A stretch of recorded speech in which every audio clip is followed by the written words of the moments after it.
Soap serial ड्रामो पत्थर दिल जी next episode में छा दोस्तों जेकी नई किस्त अचण वारी है, छा उन्हीं में शेरल जे पुट के जूसे वारा भाउ बाहरे वारा ये वाकई अगवा करण में कामयाब थी वेंदा।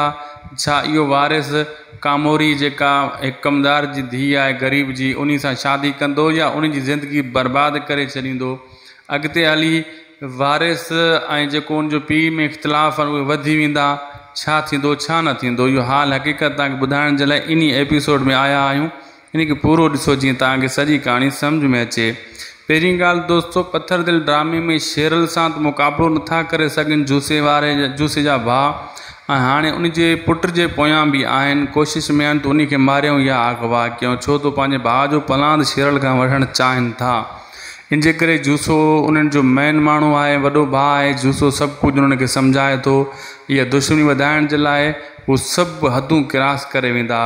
ऐं वारिस यानी वॾड़े जो पुटु जेको आहे उन सां बि ही मिलियल आहिनि, उहो बि शेरल जे ख़िलाफ़ु आहे। उहो हिकु मतिलबु उन में गुरूर भरियल आहे। गरीब औरत गरीब छोकिरी जेको उनजे घर में आहे उन खे हू तंग करे थो। उनजो नालो कामोरी आहे। उन सां शादी नथो करणु चाहे ऐं उनखे जेको आहे ॾाढो हर ॻाल्हि ते ज़लील थो करे। अॻिते हली ई तव्हां वक़्तु जॾहिं ईंदो तव्हां ॾिसंदो त इन छोकिरी खां ई माफ़ियूं वठंदो जॾहिं ही वारिस ज़लील थींदो पोइ। ऐं जेको दोस्तों सारंग आहे, ऐं सारंग इहो कॉलेज में जेको कमु करे रहियो आहे हिते, उहो छोकिरी सां जो इश्क हले थो। उनजो भाउ पोइ अॻिते हली पछताईंदो, छो त उहो बि हिकु छोकिरी वॾे घराणे जी आहे। उते जॾहिं उहो इश्क जो परणो कंदा आहिनि त उन्हनि जो बि मसइलो पैदा थी वेंदो। रही ॻाल्हि सांवल जी, सांवल जेको आहे शेरू सां सचो आहे ऐं हर ॻाल्हि उन खे ॿुधाए थो। अॻिते हली सांवल सां बि जूसे वारा भाउ अटकंदा ऐं उन खे बि तंग कंदा। सांवल हिकु शरीफ़ माण्हू आहे ऐं इन जे करे इहो सचाई ते हली रहियो आहे। पत्थर दिल ड्रामो हिकु ज़बरदस्त ड्रामो आहे, बहितरीनु कहाणी आहे। इन खे अगरि तव्हां ॾिसी रहिया हो त असांजे चैनल खे बि सब्सक्राइब ज़रूरु करे छॾियो ऐं फेसबुक पेज खे बि फॉलो लाइक शेयर ज़रूरु कंदा।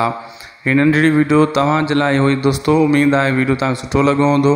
जे सुठो लॻो आहे त फेसबुक पेज जे मथां हिकु लिंक ॾिनल अथव, इन ते क्लिक करे यूट्यूब ते अची वञो। सभ खां पहिरियां अपडेट यूट्यूब ते ॾींदा, शायदि को सो यूट्यूब चैनल वीलॉग। खुदा हाफ़िज़।